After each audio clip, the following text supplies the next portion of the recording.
ಓಂ ಶ್ರೀ ಗುರು ಬಸವಲಿಂಗಾಯ ನಮಃ. ಶರಣ ಬಂಧುಗಳಿಗೆ ಶರಣು ಶರಣಾರ್ಥಿಗಳು. ಶರಣ ಬಂಧುಗಳೇ, ಅರಳೆಯನವರು ಕಲ್ಯಾಣಮ್ಮನವರು ಇಬ್ಬರು ಬಸವಣ್ಣನವರ ಮಹಾಮನೆಯ ಹತ್ತಿರ ಬಂದಿದ್ದಾರೆ. ಅವರು ಅವರ ಭಕ್ತಿಯ ಪ್ರತೀಕವಾಗಿ ತಯಾರು ಮಾಡಿರುವಂತಹ ಆ ಭಕ್ತಿ ಕಾಣಿಕೆಗಳಾದ ಚಪ್ಪಲಿಗಳನ್ನು ರೇಷ್ಮೆ ಬಟ್ಟೆಯಲ್ಲಿ ಸುತ್ತಿಕೊಂಡು ಬಸವಣ್ಣನವರಿಗೆ ಸಮರ್ಪಣೆ ಮಾಡಲು ಭಕ್ತಿ ಭಾವದಿಂದ ಕಾದು ಕುಳಿತಿದ್ದಾರೆ. ಅಸಂಖ್ಯಾತ ಶರಣರು ಬಸವಣ್ಣನವರ ದರ್ಶನ ಪಡೆದು ಪುನೀತರಾಗಿ ಹೋಗುತ್ತಿದ್ದಾರೆ. ಇದನ್ನೆಲ್ಲವೂ ನೋಡುತ್ತಾ ಕುಳಿತಿರುವ ಅರಳಯ್ಯನವರು ಕಲ್ಯಾಣಮ್ಮನವರು ಅವರನ್ನೇ ಅವರು ಮರೆತಿದ್ದಾರೆ. ಕಾರಣ, ಇವರೆಲ್ಲರೂ ಹಿಂದುಳಿದ ವರ್ಗದವರು. ಇಂತಹ ಪ್ರಸಂಗಗಳನ್ನು ಮುಂದೆ ಎಂದಿಯೂ ಅವರು ನೋಡಿರುವುದಿಲ್ಲ. ಇವರಿಗೆಲ್ಲ ಇಂತಹ ಪ್ರಸಂಗಗಳು ಸಿಕ್ಕಿರುವುದೂ ಇಲ್ಲ. ಈ ಭಾಗಕ್ಕೆ ಬರಲು ಅವರಿಗೆ ಅವಕಾಶವೂ ಇರಲಿಲ್ಲ. ಯಾಕೆಂದರೆ ಇವರನ್ನು ಅಸ್ಪೃಶ್ಯರು ಎಂಬುವ ಅಣೆಪಟ್ಟಿಯನ್ನು ಕಟ್ಟಿ ಕಡೆಗಣಿಸಲ್ಪಟ್ಟಿದ್ದಂತಹ ಜನ ಇವರು. ಈ ದೃಶ್ಯಗಳು ಎಲ್ಲವೂ ಸಹ ಅವರಿಗೆ ಹೊಸದಾಗಿ ಕಾಣಿಸ್ತಾ ಇದೆ. ಈ ಪವಿತ್ರವಾದಂತಹ ಸಂದರ್ಭಗಳು, ಗಳಿಗೆಗಳು, ಸನ್ನಿವೇಶಗಳು ಇವೆಲ್ಲವೂ ಸಹ ನೋಡಿ ಅರಳೆಯ ಶರಣರು ತಮ್ಮನ್ನೇ ತಾವು ಮರೆತು ನಿಂತಿದ್ದಾರೆ.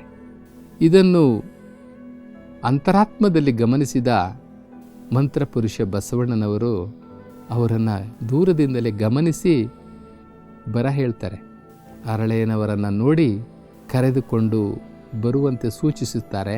ಅಲ್ಲಿಯ ಶರಣರು ಅರಳೆಯನವರನ್ನು ಕಲ್ಯಾಣಮ್ಮನವರನ್ನು ಆತ್ಮೀಯವಾಗಿ ಗೌರವಪೂರ್ವಕವಾಗಿ ಕರೆದುಕೊಂಡು ಬರ್ತಾ ಇದ್ದಾರೆ ಬಸವಣ್ಣವ್ರ ಹತ್ರ. ನೋಡಿ ಎಂತಹ ಪ್ರಸಂಗ. ಹೇ, ನೀನು ಹೊಲೆಯ ಮಾದಿಗ, ನೀನು ಅಸ್ಪೃಶ್ಯ, ದೂರ ನಿಂತು ಮಾತಾಡು ಅನ್ನುವಂತಹ ಆ ಕಾಲಘಟ್ಟದಲ್ಲಿ ಅಷ್ಟು ಗೌರವಪೂರ್ವಕವಾಗಿ ವಿಶೇಷವಾದಂತಹ ವ್ಯಕ್ತಿಯನ್ನು, ಅತಿಥಿಯನ್ನು ಕರೆದುಕೊಂಡು ಬರುವ ರೀತಿಯಲ್ಲಿ ಕರೆದುಕೊಂಡು ಬರ್ತಾ ಇದ್ದಾರೆ. ಬಸವಣ್ಣನವರು ಅರಳಯ್ಯನವರನ್ನು ಕಂಡು ಆತ್ಮೀಯವಾಗಿ ತಬ್ಬಿಕೊಳ್ಳುತ್ತಾರೆ. ಅರಳಯ್ಯನವರೇ, ಸೌಖ್ಯವೇ ಎಂಬುದಾಗಿ ಅವರನ್ನು ಉಪಚರಿಸ್ತಾ ಇದ್ದಾರೆ. ಆವಾಗ ಅರಳಯ್ಯನವರಿಗೆ ಸಂಕೋಚ ಮತ್ತು ದಿಗ್ಭ್ರಮೆಯಾಗುತ್ತದೆ. ಆವಾಗ ಬಸವಣ್ಣವರಿಗೆ ಕೇಳ್ತಾರೆ ಅರಳಯ್ಯನವರು, ಬಸವಣ್ಣನವರೇ, ಬೇಡಿ ಬೇಡಿ ಬೇಡಿ, ನಮ್ಮನ್ನು ಅಪ್ಪಿಕೊಳ್ಳಬೇಡಿ, ನಾವು ಅಸ್ಪೃಶ್ಯರು, ನಮ್ಮನ್ನು ಅಪ್ಪಿಕೊಳ್ಳಬೇಡಿ ಎಂಬುದಾಗಿ ಚೀರಾಡುತ್ತಿದ್ದಾರೆ. ಅದಕ್ಕೆ ಬಸವಣ್ಣವರು ಹೇಳ್ತಾರೆ, ಏನು ಶರಣರೇ, ನನ್ನನ್ನು ಇಷ್ಟೇನ ನೀವು ಅರ್ಥ ಮಾಡಿಕೊಂಡಿರುವುದು? ಯಾವತ್ತೂ ನಿಮ್ಮಂತಹ ಹಿಂದುಳಿದ ವರ್ಗದವರು ಈ ಕೀಳಿರಿಮೆಯಿಂದ ಹೊರಬರುತ್ತೀರೋ, ಸ್ವತಂತ್ರರಾಗುತ್ತೀರೋ, ಅವತ್ತು ನನ್ನ ಜನ್ಮ ಸಾರ್ಥಕವಾಯಿತು ಎಂದು ತಿಳಿಯುತ್ತೇನೆ. ನನ್ನ ಈ ಮಾನವತಾವಾದ ಫಲಿಸಿತೆಂದು ನಾನು ಅರ್ಥ ಮಾಡಿಕೊಳ್ಳುತ್ತೇನೆ. ನಾನು ಧನ್ಯನಾದೆ ಎಂದು ಅರ್ಥ ಮಾಡಿಕೊಳ್ಳುತ್ತೇನೆ. ನಾನು ಅವತರಿಸಿರುವುದೇ ನಿಮ್ಮಂತರ ಧ್ವನಿಯಾಗಿ, ನಿಮ್ಮಂಥವರ ಬೆನ್ನೆಲುಬಾಗಿ, ನಿಮ್ಮನ್ನು ಉದ್ಧರಿಸಲೇ ಬಂದಿರುವುದಾಗಿ ಅವರು ಮನಸ್ಸಿನಲ್ಲಿ ಅಂದುಕೊಂಡು ಅವರನ್ನು ಸಂತೈಸ್ತಾ ಇದ್ದಾರೆ. ಯಾರೇ ಆಗಲಿ, ಅಸ್ಪೃಶ್ಯನಾಗಲಿ, ದಾಸಿಪುತ್ರನಾಗಲಿ, ವೇಶ್ಯಪುತ್ರನಾಗಲಿ, ಶಿವದೀಕ್ಷೆಯ ಆದ ಬಳಿಕ ಅವನನ್ನು ನಾವು ಶಿವನೆಂದೇ ಭಾವಿಸಬೇಕು, ಶಿವಭಕ್ತರೆಂದೇ ಭಾವಿಸಬೇಕು ಎಂಬುದಾಗಿ ಸಂತೈಸಿ, ನೀನು ಅಂತಹ ಒಬ್ಬ ಶರಣನಾಗಿದ್ದೀಯಾ, ನೀನು ಶಿವದೀಕ್ಷೆಯನ್ನು ಪಡೆದಿದ್ದೀಯಾ, ನೀನು ನಮ್ಮಲ್ಲಿ ಒಬ್ಬ ಶ್ರೇಷ್ಠ ಶರಣ, ಇಂದಿನಿಂದ ನೀನು ಎಲ್ಲರಿಗೂ ಬೋಧಿಸುವಂತಹ ಮಹಾಬೋಧಿ ನೀನು ಆಗುತ್ತಿದ್ದೀಯಾ ಎಂಬುದಾಗಿ ಅವರನ್ನು ಸಂತೈಸಿ ಬಸವಣ್ಣನವರು ಒಳಗಡೆ ಕರೆದುಕೊಂಡು ಹೋಗುತ್ತಿದ್ದಾರೆ. ಅವರಿಗೆ ಸತ್ಕರಿಸಿ ಅವರ ಕುಶಲೋಪರಿಗಳನ್ನು ಬಸವಣ್ಣನವರು ಕೇಳ್ತಾ ಇದ್ದಾರೆ. ಇವರು ಭಕ್ತಿಯ ಕಾಣಿಕೆಯಾಗಿ ತಂದಿದ್ದಂತಹ ಆ ಚಪ್ಪಲಿಗಳನ್ನು ಕೊಡಲು ಹೋಗುತ್ತಿದ್ದಾರೆ. ನಮ್ಮ ಈ ಭಕ್ತಿಪೂರ್ವಕವಾದ ಈ ಪ್ರೀತಿಯ ಕಾಣಿಕೆಗಳನ್ನು ತಾವು ಒಪ್ಪಿಸಿಕೊಳ್ಳಬೇಕು ಎಂದು ಭಿನ್ನವಿಸುತ್ತಾರೆ. ಅದನ್ನು ನೋಡಿದ ಬಸವಣ್ಣನವರು ಹೇಳುತ್ತಾರೆ, ಭಕ್ತಿಪೂರ್ವಕವಾಗಿ ನೀಡಿದಂತಹ ಹುಲ್ಲುಕಡ್ಡಿಯನ್ನು ಸಹ ನಾನು ಗೌರವವಾಗಿ ಭಕ್ತಿಯಾಗಿ ನಾನು ಸ್ವೀಕರಿಸುತ್ತೇನೆ. ನಿಮ್ಮಂತಹ ಸದ್ಭಕ್ತರು ಶರಣರು ನೀಡುವುದನ್ನು ನಾನು ನಿರಾಕರಿಸುತ್ತೇನೆಯೇ? ಇಲ್ಲ, ಸ್ವೀಕರಿಸುತ್ತೇನೆ ಎಂಬುದಾಗಿ ಆ ಚಪ್ಪಲಿಗಳನ್ನು ತೆಗೆದುಕೊಂಡು ನೋಡುತ್ತಾರೆ. ಅತ್ಯಂತ ಸುಂದರವಾದಂತಹ ಆ ಚಪ್ಪಲಿಗಳು ಚಮ್ಮಾವಿಗೆಗಳು. ಬಸವಣ್ಣನವರು ತುಂಬ ಆಶ್ಚರ್ಯಪಡುತ್ತಾರೆ. ಎಂತಹ ಕಲಾಕೃತಿ, ಎಷ್ಟು ಸುಂದರವಾಗಿದೆ. ಇದನ್ನು ಕುರಿತು ಕೇಳ್ತಾರೆ ಹರಳೆಯನವರಿಗೆ, ಹರಳೆಯನವರೇ, ಇಷ್ಟು ಸುಂದರವಾಗಿರುವ ಈ ಚಪ್ಪಲಿಗಳನ್ನು ಹೇಗೆ ತಯಾರು ಮಾಡಿದಿರಿ? ಯಾವ ಚರ್ಮವನ್ನು ಇದಕ್ಕೆ ಉಪಯೋಗಿಸಿದಿರಿ? ಎಂಬುದಾಗಿ ಪ್ರಶ್ನೆ ಮಾಡುತ್ತಾರೆ. ಅದಕ್ಕೆ ಹರಳೆಯನವರು ಹೇಳುತ್ತಾರೆ, ಪ್ರಭು, ಧರ್ಮಗುರು, ಸತ್ಯವನ್ನು ತಿಳಿದ ಮೇಲೆ ನೀವು ನಿರಾಕರಿಸಬಾರದು ಎಂಬುದಾಗಿ ಪ್ರಶ್ನೆಯನ್ನು ಹಾಕ್ತಾ ಇದ್ದಾರೆ. ಅವರಿಗೆ ಪ್ರಶ್ನೆಯನ್ನು ಹಾಕ್ತಾ ಇದ್ದಾರೆ. ಯಾಕೆ ಅಂತಂದರೆ, ಸತ್ಯ ಗೊತ್ತಾದ ಮೇಲೆ ಬಸವಣ್ಣನವರು ಬೇಡ ಅಂದ್ಬಿಟ್ರೆ, ನಾವು ಭಕ್ತಿಪೂರ್ವಕವಾಗಿ ಮಾಡಿದಂತಹ, ಇಷ್ಟು ಕಷ್ಟ ತೆಗೆದುಕೊಂಡು ಮಾಡಿದಂತಹ ಈ ಕಾಣಿಕೆ ಬಸವಣ್ಣನವರಿಗೆ ಸಲ್ಲದೆ ಹೋದರೆ ನಮ್ಮ ಈ ಪ್ರಯತ್ನವೆಲ್ಲ ವ್ಯರ್ಥವಾಗುತ್ತದಲ್ಲ, ನಮ್ಮ ಈ ಭಕ್ತಿಯ ಕಾಣಿಕೆ ಬಸವಣ್ಣನವರಿಗೆ ಸಲ್ಲುವುದಿಲ್ಲವಲ್ಲ ಎಂಬುದಾಗಿ ಗೊಂದಲಕ್ಕೀಡಾಗಿದ್ದಾರೆ. ಹೀಗಾಗಿ ಒಂದು ಮಾತನ್ನು ತೆಗೆದುಕೊಳ್ತಾ ಇದ್ದಾರೆ. ಪ್ರಭು, ಸತ್ಯ ತಿಳಿದ ಮೇಲೆ ನೀವು ನಿರಾಕರಿಸಬಾರದು ಎಂಬುದಾಗಿ ಕೇಳಿಕೊಂಡು ಹೇಳುತ್ತಾ ಇದ್ದಾರೆ. ಪ್ರಭು, ಇವು ನಮ್ಮ ಭಕ್ತಿಯ ಕಾಣಿಕೆಗಳು. ನಮ್ಮಿರುವರ ಚರ್ಮದಿಂದ, ತೊಡೆಯ ಚರ್ಮದಿಂದ ನಾವು ನಿರ್ಮಿಸಿದ್ದೇವೆ. ದಯಮಾಡಿ ಸ್ವೀಕರಿಸಿ, ನಿರಾಕರಿಸಬೇಡಿ ಎಂಬುದಾಗಿ ಬಹಳ ವಿನಯವಾಗಿ, ದೀನವಾಗಿ ಹರಳೆಯನವರು ಕೇಳಿಕೊಳ್ತಾ ಇದ್ದಾರೆ. ಇದನ್ನು ಕೇಳಿದಂತಹ ಬಸವಣ್ಣನವರು ಮರುಗಿ ಹೋಗುತ್ತಾರೆ. ಅವರಿಗೆ ದಿಗ್ಭ್ರಾಂತರಾಗಿ, ಬಸವಣ್ಣನವರು ಮನೋಸ್ಥಿತಿ ಹೇಗಿರುತ್ತದೆ ಅಂತಂದರೆ, ಈ ಭಕ್ತಿಯ ಪರಾಕಾಷ್ಠೆಯನ್ನು ಗಮನಿಸಿದಂತಹ ಬಸವಣ್ಣನವರು, ಅವರ ಹೃದಯ ಮೊದಲೇ ಮಾತೃ ಹೃದಯ ಕರೆಗೆ ನೀರಾಗಿ ಬಿಡುತ್ತದೆ. ಎಂತಹ ಭಯಂಕರ ತ್ಯಾಗ, ಎಂತಹ ರುದ್ರ ಭಯಂಕರ ತ್ಯಾಗ ಎಂಬುದಾಗಿ ಬಸವಣ್ಣನವರು ಉದ್ಗರಿಸುತ್ತಾ, ಹೀಗೇಕೆ ಮಾಡಿದಿರಿ, ಹೀಗೇಕೆ ಮಾಡಿದಿರಿ ಶರಣರೇ, ಹರಳೆಯನವರೇ, ಹೀಗೇಕೆ ಮಾಡಿದಿರಿ, ಇಂತಹ ಸಾಹಸವನ್ನೇಕೆ ಮಾಡಿದಿರಿ ಎಂದು ಬಸವಣ್ಣನವರು ಮೌನವಾಗುತ್ತಾರೆ, ಭಾವುಕರಾಗುತ್ತಾರೆ, ತಲೆ ಬಗ್ಗಿಸುತ್ತಾರೆ ಬಸವಣ್ಣನವರು. ಅವರಿಗೆ ಈ ಭಕ್ತಿಯ ಪರಾಕಾಷ್ಠೆಯನ್ನು ಅರ್ಥ ಮಾಡಿಕೊಳ್ಳಲು ಸಾಧ್ಯವಾಗುತ್ತಿಲ್ಲ. ಆಹಾಹಾ, ಈ ಕಲ್ಯಾಣದಲ್ಲಿ ಇಂತಹ ಶರಣರಿದ್ದಾರೆಯೇ, ಅದೆಷ್ಟು ಪರಿವರ್ತನೆಯಾಗಿದೆ. ನನ್ನ ಪ್ರಯೋಗ ಈ ಹಿಂದುಳಿದ ವರ್ಗದವರನ್ನು ಧರ್ಮಾಭಿಮಾನಿಗಳನ್ನಾಗಿ ಮಾಡಬೇಕೆನ್ನುವ ಈ ಪ್ರಯೋಗ ಎಷ್ಟು ಸಾರ್ಥಕವಾಗಿದೆ, ಎಷ್ಟು ಪರಿಣಾಮಕಾರಿಯಾಗಿದೆ, ಯಾವ ರೀತಿ ಪರಿಣಾಮವನ್ನು ಬೀರಿದೆ. ಇದರ ಪ್ರತಿಫಲ ಈ ಶರಣರು ತೋರಿಸುತ್ತಿರುವ ಈ ಭಕ್ತಿ, ಈ ಅನುಭವ ಮಂಟಪದ ಫಲಿತಾಂಶ ಎಂಬುದಾಗಿ ಬಸವಣ್ಣನವರು ಮೌನ ತಾಳಿದ್ದಾರೆ. ಈ ಸಂದರ್ಭವನ್ನು, ಈ ಸನ್ನಿವೇಶವನ್ನು ಅರ್ಥ ಮಾಡಿಕೊಳ್ಳಲು ಅವರಿಗೆ ಒಂದು ಕಡೆ ಸಂತೋಷವಾಗುತ್ತಿದೆ, ಇನ್ನೊಂದು ಕಡೆ ಕಣ್ಣೀರು ಬರುತ್ತಿದೆ. ಎಷ್ಟು ನೋವನ್ನು ಅನುಭವಿಸಿ ಇವರು ಈ ಭಕ್ತಿಯ ಕಾಣಿಕೆಗಳನ್ನು ತಯಾರು ಮಾಡಿಕೊಂಡು ಸಮರ್ಪಣೆ ಮಾಡಲು ಬಂದಿದ್ದಾರೆ ಎಂಬುದಾಗಿ ಅವರು ಆ ಭಾವನೆಯಿಂದ ಹೊರಗಡೆ ಬರಲು ಸ್ವಲ್ಪ ಸಮಯ ಹಿಡಿಸುತ್ತದೆ. ಆವಾಗ ಆ ಚಮ್ಮಾವಿಕೆಗಳನ್ನು ನೋಡಿ ಬಸವಣ್ಣನವರು ಹೇಳುತ್ತಾರೆ, ಹರಳೆಯನವರೇ, ಇವು ಅಂತಿಂತಹ ಸಾಮಾನ್ಯ ಚಮ್ಮಾವಿಕೆಗಳಲ್ಲ. ಇವು ಪೃಥ್ವಿಗೆ ಸಮಭಾರವು. ಈ ಒಂದು ಕಡೆ ಈ ಪೃಥ್ವಿಯನ್ನು ಒಂದು ತಕ್ಕಡಿಗೆ ಹಾಕಿ ಮತ್ತೊಂದು ತಕ್ಕಡಿಗೆ ಈ ಚಮ್ಮಾವಿಕೆಗಳನ್ನು ಇಟ್ಟರೂ ಸಹ ಆ ಪೃಥ್ವಿ ಸಮಬಾರದು. ಈ ಜಗತ್ತನ್ನೆಲ್ಲ ತೂಗಿದರು ಇವುಗಳ ಬೆಲೆ ಕಟ್ಟಲು ಸಾಧ್ಯವಿಲ್ಲ ಎಂಬುದಾಗಿ ವರ್ಣನೆ ಮಾಡ್ತಾ ಇದ್ದಾರೆ. ಹರಳಯ್ಯ, ಇವು ಅಂತಿಂತಹ ಚಪ್ಪಲಿಗಳಲ್ಲ. ಇದು ನಿಮ್ಮ ಸಮರ್ಪಣೆಯ ಕುರುಹು, ನಿಮ್ಮ ತ್ಯಾಗದ ಕುರುಹು, ನಿಮ್ಮ ಧೀಮಂತಿಕೆಯ ಸಂಗಮ. ಇಂತಹ ಪವಿತ್ರವಾದ ದೇಹದ ಅಂಶವನ್ನು ಅಂಗವಿಸಿಕೊಂಡಿರುವ ಈ ಚಪ್ಪಲಿಗಳನ್ನು ಮೆಟ್ಟುವ ಸಾಹಸ ನಾನಲ್ಲ, ಬೇರೆ ಯಾರೂ ಮಾಡಲು ಸಾಧ್ಯವಿಲ್ಲ. ನಾನಷ್ಟೇ ಅಲ್ಲ, ಈ ಚಪ್ಪಲಿಗಳನ್ನು ಮೆಟ್ಟುವಂತಹ ಸಾಹಸ ಬೇರೆ ಯಾರೂ ಮಾಡಲು ಸಾಧ್ಯವಿಲ್ಲ. ಅಂತಹ ಪವಿತ್ರವಾದಂತಹ ಈ ಚಪ್ಪಲಿಗಳು ಎಂಬುದಾಗಿ ಹೇಳಿ ಅವನ್ನೇ ನೋಡುತ್ತಿದ್ದ ಬಸವಣ್ಣನವರು ಆ ಚಪ್ಪಲಿಗಳನ್ನು ತನ್ನ ತಲೆಯ ಮೇಲೆ ಇಟ್ಟುಕೊಂಡರು. ಇದನ್ನು ಗಮನಿಸುತ್ತಿದ್ದ ಅಸಂಖ್ಯಾತ ಭಕ್ತರು ರೋಮಾಂಚನದಿಂದ ನೋಡುತ್ತಿದ್ದಾರೆ. ಎಲ್ಲರ ಕಣ್ಣಿನಲ್ಲೂ ಕಣ್ಣೀರು, ಸಂತೋಷದ ಕಣ್ಣೀರು, ಭಕ್ತಿಯ ಕಣ್ಣೀರು. ಎಲ್ಲರಲ್ಲೂ ಮೌನವಾಚರಿಸಿದೆ. ಎಂತಹ ಪ್ರಸಂಗ! ಭಕ್ತ ಮತ್ತು ಭಗವಂತನನ್ನು ಬೆರೆಸಿದಂತಹ ಪ್ರಸಂಗ, ಭಕ್ತರನ್ನು ಪರೀಕ್ಷೆ ಮಾಡುವಂತಹ ಸಂದರ್ಭ, ಗುರು ಮತ್ತು ಶಿಷ್ಯರ ಸಂಬಂಧ, ಈ ಪ್ರಯೋಗ ಮತ್ತು ಫಲಿತಾಂಶ, ಈ ಪ್ರಯೋಗ ಮತ್ತು ಫಲಿತಾಂಶದ ಸಂಗಮ ಇದು. ಎಂತಹ ಫಲಿತಾಂಶ ಇದು! ಎಲ್ಲ ಶರಣ ಬಂಧುಗಳು ಕಣ್ಣೀರಿಡುತ್ತಿದ್ದಾರೆ, ಮತ್ತೊಂದು ಕಡೆ ಸಂತೋಷ ಬಿಡುತ್ತಿದ್ದಾರೆ. ಇದೊಂದು ಚರಿತ್ರೆಯಲ್ಲಿ ಉಳಿಯುವಂತಹ ಪ್ರಸಂಗ, ಇದು ಚರಿತ್ರಾರ್ಹವಾದಂತಹ ಪ್ರಸಂಗ. ಹರಳೆಯನವರಂತಹ, ಕಲ್ಯಾಣಮ್ಮನವರಂತಹ ಭಕ್ತರು ಈ ಭೂಲೋಕದಲ್ಲಿ ಹುಟ್ಟಿದ್ದರು ಎಂಬುದು ಚರಿತ್ರೆಗೆ ಸೇರುವಂತಹ ಸಂದರ್ಭ. ಈ ಎಲ್ಲ ಭಾವಪರವಶೆಯಿಂದ ಹೊರಬಂದ ಆ ಸಂದರ್ಭದಲ್ಲಿ ಸೇರಿದ್ದಂತಹ ಶರಣರು ಹರಳೆಯನವರನ್ನು, ಕಲ್ಯಾಣಮ್ಮನವರನ್ನು ಕೊಂಡಾಡಿ ಅವರನ್ನು ಸತ್ಕರಿಸಿ ಬೀಳ್ಕೊಡುತ್ತಾರೆ. ಬಹಳ ಗೌರವದಿಂದ, ಆದರದಿಂದ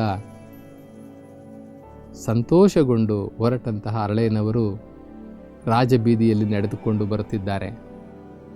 ಅವರ ಜೊತೆಯಲ್ಲಿ ಬಸವಣ್ಣನವರು ಹಿಂದಿರುಗಿಸಿದಂತಹ ಚಮ್ಮಾವಿಗಳನ್ನು ತೆಗೆದುಕೊಂಡು ಬಹಳ ಸಂತೋಷದಿಂದ ಅವರ ಜೀವನವೇ ಪವಿತ್ರವಾಯಿತು, ಅವರ ಹುಟ್ಟು ಸಾರ್ಥಕವಾಯಿತು, ಬಸವಣ್ಣನವರಿಂದ ಪ್ರಶಂಸೆಗೆ ಒಳಗಾದಂತಹ ಧನ್ಯತೆ ಅವರಲ್ಲಿದೆ. ಅವರು ರಾಜಬೀದಿಯಲ್ಲಿ ನಡೆದುಕೊಂಡು ಬರುತ್ತಿರುವಂತಹ ಪ್ರಸಂಗ. ಇಂತಹ ಪ್ರಸಂಗದಲ್ಲಿ ಮತ್ತೊಂದು ಪ್ರಸಂಗವು ಎದುರಾಗುತ್ತದೆ. ಬಸವಣ್ಣನವರ ಅನುಭವ ಮಂಟಪ, ಆ ಪ್ರಜಾಪ್ರಭುತ್ವ, ಆ ಮಂತ್ರಿಮಂಡಲದಲ್ಲಿ ಒಬ್ಬ ಮಂತ್ರಿಯಾಗಿದ್ದ ಮಧುವರಸ, ಮಂತ್ರಿಮಂಡಲದ ಸದಸ್ಯರಾಗಿದ್ದಂತಹ ಮಧುವರಸ. ಆ ಮಧುವರಸರು ಬ್ರಾಹ್ಮಣೋತ್ತಮರು, ಅತ್ಯಂತ ಪ್ರಭಾವಿ ಮತ್ತು ಹೆಸರುವಾಸಿಯಾದಂತಹ ಆ ಬ್ರಾಹ್ಮಣೋತ್ತಮ ಮಧುವರಸ ಬಸವಣ್ಣನವರ ಮಂತ್ರಿಮಂಡಲದಲ್ಲಿ ಕರ್ತವ್ಯ ನಿರ್ವಹಿಸುತ್ತಿದ್ದಂತಹ ಸಾಧಕ ಅಂತ ಹೇಳುವುದಕ್ಕಿಂತ ಅಂದಿನ ಕಾಲ ಮಿತಿನಲ್ಲಿ ಅವರು ಪ್ರಜಾ ಸೇವೆ ಮಾಡುತ್ತಿದ್ದಂಥವರು. ಅವರಿಗೆ ವಿಶೇಷ ಗುಣವೆಂದರೆ ಜಾತಿ ವ್ಯವಸ್ಥೆಯಲ್ಲಿ ನಾವು ಉನ್ನತ ಮಟ್ಟದವರು, ಉನ್ನತ ಕುಲದವರು, ನಾವು ಶ್ರೇಷ್ಠ, ಉಳಿದವರೆಲ್ಲರೂ ಕನಿಷ್ಠ ಎನ್ನುವ ಅಹಂಕಾರ ಭರಿತ ಪ್ರಜೆಯಾಗಿದ್ದರು ಅವರು. ಅವರಲ್ಲಿ ಹುಟ್ಟಿನಿಂದಲೇ ಬ್ರಾಹ್ಮಣ ಸಮುದಾಯ ಶ್ರೇಷ್ಠವೆಂದು, ಅಂತಹ ಕುಲದಲ್ಲಿ ಜನಿಸಿದವನೆಂದು, ಮತ್ತು ಬಿಜ್ಜಳನ ಆಸ್ಥಾನದಲ್ಲಿ ಜೊತೆಗೆ ಬಸವಣ್ಣನವರ ಮಂತ್ರಿಮಂಡಲದಲ್ಲಿ ನಾನೊಬ್ಬ ಪ್ರತಿಷ್ಠಿತ ವ್ಯಕ್ತಿ ಎಂದು ಬೀಗುತ್ತಿದ್ದರು. ಅವರು ಕಲ್ಯಾಣಮ್ಮನವರು ಮತ್ತು ಹರಳೆಯನವರು ಎದುರಿಗೆ ಬರುತ್ತಿರುವುದನ್ನು ಗಮನಿಸಿ, ಓಹೋ, ನಮ್ಮನ್ನು ಕಂಡು ದೂರ ಸರಿಯುತ್ತಿದ್ದ ಈ ಹರಳ ಹಿಂದೇನು ನೇರವಾಗಿ ಬರುತ್ತಿದ್ದಾನಲ್ಲ, ನನ್ನ ಕಡೆ ಸ್ವಲ್ಪವೂ ಕೂಡ ಭಯಪಡುತ್ತಿಲ್ಲ, ದೂರ ಸರಿಯುತ್ತಿಲ್ಲ ಎಂಬುದಾಗಿ ಅವನ ಮನಸ್ಸು, ಅವನ ಅಂತರಾತ್ಮ ಕೇಳ್ತಾ ಇದೆ. ಇವರು ಸಮೀಪಿಸುತ್ತಿದ್ದಂತೆ ಕೇಳ್ತಾರೆ, ಹೇ ಹರಳ, ಏನು ಅಹಂಕಾರ ಬಂತು ನಿನಗೆ? ನಮ್ಮನ್ನು ನೋಡಿ ಪಕ್ಕಕ್ಕೆ ಹೋಗ್ತಾ ಇದ್ದಂತೂ ನೀನು ನೇರವಾಗಿ ನಮ್ಮ ಹತ್ರನೇ ಬರ್ತಾ ಇದೆಯಲ್ಲೋ. ಓಹೋ, ನೀನು ಶರಣನಾಗಿ ಬಿಟ್ಟಿದೆಯೋ, ನೀನು ಲಿಂಗಧಾರಣೆ ಮಾಡ್ಕೊಂಡು ಬಿಟ್ಟಿದೆಯೋ? ನಿನ್ನ ತಪ್ಪಲ್ಲ ಇದೆಲ್ಲ, ಆ ಬಸವಣ್ಣನ ತಪ್ಪು. ನಿಮ್ಮಂಥವ್ರನ್ನೆಲ್ಲ ಹಾಳು ಮಾಡ್ತಾ ಇದ್ದಾರಲ್ಲ ಆ ಬಸವಣ್ಣ, ಅವರ ತಪ್ಪು. ನಿಮ್ಮಂಥವ್ರಿಗೆಲ್ಲರಿಗೂ ದಾರಿ ತಪ್ಪಿಸ್ತಾ ಇದ್ದಾರೆ ಅವರು. ನೀವು ಶರಣರಂತೆ, ಶರಣರು. ಕುಲ, ಗೋತ್ರ, ಆಚಾರ ವಿಚಾರಗಳು, ಸಂಪ್ರದಾಯಗಳು ಎಲ್ಲವೂ ಹಾಳಾಗ್ತಾ ಇದ್ದಾವೆ ಈ ಬಸವಣ್ಣನಿಂದ ಎಂಬುದಾಗಿ ಬಸವಣ್ಣನವರನ್ನು ನಿಂದನೆ ಮಾಡುತ್ತಾ, ಹೇಯ್ ಏನೋ ಹೌದು ಗಂಟು ಏನಿದೆ ಅದರೊಳಗಡೆ ಎಂಬುದಾಗಿ ಕೇಳ್ತಾ ಇದ್ದಾರೆ ಮಧುವರಸರು. ಅವರು ತೋರಿಸಲು ಹಿಂಜರಿತಾ ಇದ್ದಾರೆ. ಇವರ ಜೊತೆಯಲ್ಲಿದ್ದಂಥ ರಾಜಭಟ್ಟರು ದೌರ್ಜನ್ಯವಾಗಿ ಆ ಗಂಟನ್ನು ಕಿತ್ಕೊಳ್ತಾ ಇದ್ದಾರೆ. ಕಿತ್ಕೊಂಡು ನೋಡ್ತಾರೆ, ಅತ್ಯಂತ ಸುಂದರವಾದಂತಹ ಚಪ್ಪಲಿಗಳು. ಮಧುವರಸನಿಗೆ ತೋರಿಸ್ತಾರೆ. ಮಧುವರಸರೇ, ಎಂತಹ ಅದ್ಭುತವಾದಂಥ ಚಪ್ಪಲಿ, ಎಷ್ಟು ಸುಂದರವಾಗಿದ್ದಾವೆ. ಅದಕ್ಕೋಸ್ಕರ ಈ ಹರಳ ನಿಮಗೆ ತೋರಿಸಿದರೆ ಬಚ್ಚಿಟ್ಟುಕೊಂಡಿದ್ದ. ಇವು ನಿಮ್ಮ ಪಾದರಕ್ಷೆಯಾಗಿ ಧರಿಸಿದರೆ ನಿಮಗೆ ತುಂಬ ಸುಂದರವಾಗಿ ಕಾಣಿಸುತ್ತವೆ ಎಂಬುದಾಗಿ ರಾಜಭಟ್ರು ಹೇಳ್ತಾರೆ. ಹೌದಲ್ಲ, ಏಯ್ ಕ್ರಯವೆಷ್ಟೋ, ಇದರ ಕ್ರಯವೆಷ್ಟೋ, ಇದರ ಬೆಲೆ ಏನು ಎಂಬುದಾಗಿ ಕೇಳುತ್ತಿದ್ದಾರೆ. ಧಣಿಗಳೇ, ಇದು ಮಾರಾಟ ಮಾಡುವ ವಸ್ತುವಲ್ಲ. ಬಸವಣ್ಣನವರಿಗಾಗಿ ನಾವು ಇದನ್ನು ತಯಾರು ಮಾಡಿ ತೆಗೆದುಕೊಂಡು ಹೋಗಿದ್ದೆವು. ಅವರು ಇದನ್ನು ಸ್ವೀಕರಿಸಲು ನಿರಾಕರಿಸಿದರು. ನಾವು ಮನೆಗೆ ವಾಪಸ್ಸು ತೆಗೆದುಕೊಂಡು ಹೋಗುತ್ತಿದ್ದೇವೆ. ಇದನ್ನು ಯಾರಿಗೂ ನಾವು ಕೊಡುವುದಿಲ್ಲ ಎಂಬುದಾಗಿ ಬಹಳ ವಿನಯವಾಗಿ ಭಕ್ತಿಯಾಗಿ ಕೇಳ್ಕೊಳ್ತಾ ಇದ್ದಾರೆ. ಮಧುವರಸರಿಗೆ ಮತ್ತಷ್ಟು ರೇಗಿತು. ಇಂತಹ ಸುಂದರವಾದ ಚಪ್ಪಲಿಗಳನ್ನು ಮೆಟ್ಟಿಕೊಳ್ಳಲು ಬಸವನಿಗೇನಿದೆ ಅರ್ಹತೆ? ಇಂತಹ ಚಪ್ಪಲಿಗಳು ನಮಗೆ ಅಲಂಕಾರವಾಗಿ ಕಾಣಿಸುತ್ತವೆ ಎಂಬುದಾಗಿ ಕಿತ್ತುಕೊಂಡು ಬಹಳ ಕೆಟ್ಟದಾಗಿ ವರ್ತಿಸಿ ತನ್ನ ಕಾಲಿಗೆ ಮೆಟ್ಟಿಕೊಳ್ಳುತ್ತಾರೆ. ಇದನ್ನು ನೋಡುತ್ತಿದ್ದ ಎಲ್ಲರೂ ಆಶ್ಚರ್ಯಪಡುತ್ತಾರೆ. ಮೆಟ್ಟಿಕೊಂಡ ಕೆಲವೇ ಸೆಕೆಂಡ್ಗಳಲ್ಲಿ ಮಧುವರಸರು ಚೀರಾಡಲು ಪ್ರಾರಂಭಿಸುತ್ತಾರೆ. ಅವರ ಮೈ ಬೆಂಕಿ ಬಿದ್ದಂತೆ ಆಗುತ್ತದೆ. ಚೀರಾಡುತ್ತಿದ್ದಾರೆ, ಕೆಳಗಡೆ ಬಿದ್ದು ಒದ್ದಾಡುತ್ತಿದ್ದಾರೆ. ಹೇಳುತ್ತಿದ್ದಾರೆ, ನನ್ನ ಮೈ ಬೆಂಕಿ ಆಗುತ್ತಿದೆ, ಬೆಂಕಿಯಲ್ಲಿ ಸುಟ್ಟಂತೆ ಅನುಭವ ಆಗುತ್ತಿದೆ ಎಂಬುದಾಗಿ ವಿಕಾರವಾಗಿ ಕೂಗಾಡುತ್ತಿದ್ದಾರೆ. ನೆಲದ ಮೇಲೆ ಬಿದ್ದು ಒದ್ದಾಡುತ್ತಿದ್ದಾರೆ. ರಾಜಭಟ್ಟರು ಇವರನ್ನು ಮನೆಗೆ ಕರೆದುಕೊಂಡು ಹೋಗುತ್ತಾರೆ. ಇದನ್ನು ನೋಡಿದಂತಹ ಅಲ್ಲಿಯ ಪರಿವಾರಕರು ಎಷ್ಟು ಸಂತೈಸಿದರೂ ಸಹ, ಯಾವ ಮದ್ದನ್ನು ಲೇಪಿಸಿದರೂ ಸಹ ಇದು ಸರಿಯೋಗುವಂತೆ ಕಾಣಿಸುತ್ತಿಲ್ಲ. ಮಧುವರಸರ ಆಕ್ರಂದನ ಮುಗಿಲು ಮುಟ್ಟಿದೆ. ಎಲ್ಲ ರಾಜಭಟ್ಟರು ಕೂಡ ಅವರ ಸುತ್ತಿಕೊಂಡು ಈ ದೃಶ್ಯವನ್ನು ಬಹಳ ಮಾರ್ಮಿಕವಾಗಿ ಏನಾಗಿದೆ, ಏನು ಆಯಿತು, ಇದರ ಮರ್ಮವೇನು ಎಂಬುದಾಗಿ ಆಶ್ಚರ್ಯಭರಿತರಾಗಿ ನೋಡುತ್ತಿರುವಂತಹ ಸಂದರ್ಭದಲ್ಲಿ ರಾಜಭಟ್ಟರೊಬ್ಬರು ಹೋಗಿ ಬಸವಣ್ಣನವರಿಗೆ ಸುದ್ದಿ ಮುಟ್ಟಿಸುತ್ತಾರೆ. ಬಸವಣ್ಣನವರು ಸೂಕ್ಷ್ಮವಾಗಿ ಎಲ್ಲ ವಿಚಾರಗಳನ್ನು ಗ್ರಹಿಸಿಕೊಂಡು ಆ ರಾಜಭಟ್ಟರಿಗೆ ತಿಳಿಸುತ್ತಾರೆ. ನೋಡಿ, ಶರಣರನ್ನು ನೋಯಿಸಿದವರು ಅವರಿಂದಲೇ ಮುಕ್ತಿಯನ್ನು ಪಡೆಯಬೇಕು, ಕ್ಷಮೆಯನ್ನು ಪಡೆಯಬೇಕು. ನಾನು ಇದಕ್ಕೆ ಪರಿಹಾರ ಸೂಚಿಸಲು ಸಾಧ್ಯವಿಲ್ಲ. ಯಾವ ಶರಣರನ್ನು ಇವರು ಕಡೆಗಣಿಸಿದರೋ ಅವರಿಂದಲೇ ಕ್ಷಮೆಯಾಚಿಸಬೇಕು ಎಂಬುದಾಗಿ ತಿಳಿಸಿ ಅವರಿಗೆ ಒಂದು ಉಪಾಯವನ್ನು ಹೇಳಿಕೊಡುತ್ತಾರೆ.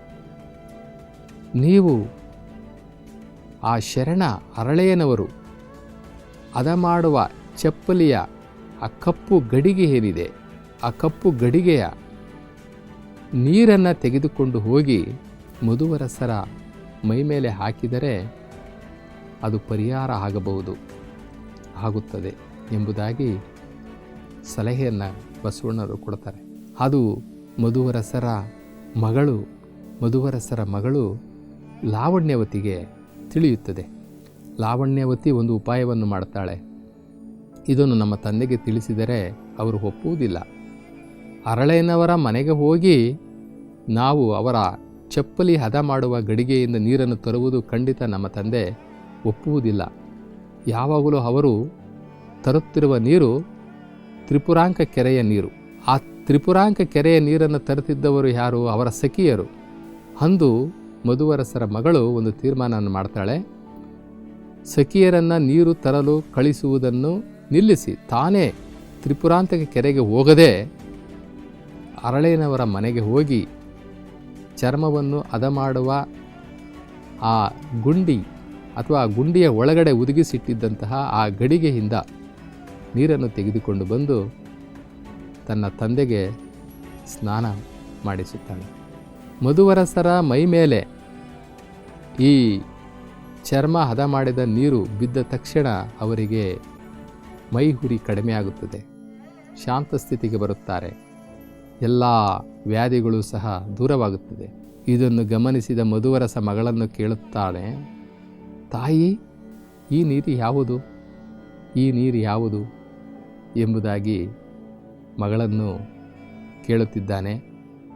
ಈ ಗಡಿಗೆಯ ಈ ನೀರಿನ ಆ ಹರಳೇನವರ ಮಹಿಮೆಯನ್ನು ಯಾವ ರೀತಿ ಮಗಳು ತನ್ನ ತಂದೆಗೆ ಹೇಳುತ್ತಾಳೆ ಎಂದರೆ, ಇದೊಂದು ರೋಮಾಂಚನವಾದಂತಹ ಆಧ್ಯಾತ್ಮಿಕ ಪ್ರಪಂಚದಲ್ಲಿ ಯಾರೂ ಮರೆಯದೇ ಇರತಕ್ಕಂತಹ ಒಂದು ಐತಿಹಾಸಿಕ ಘಟನೆ.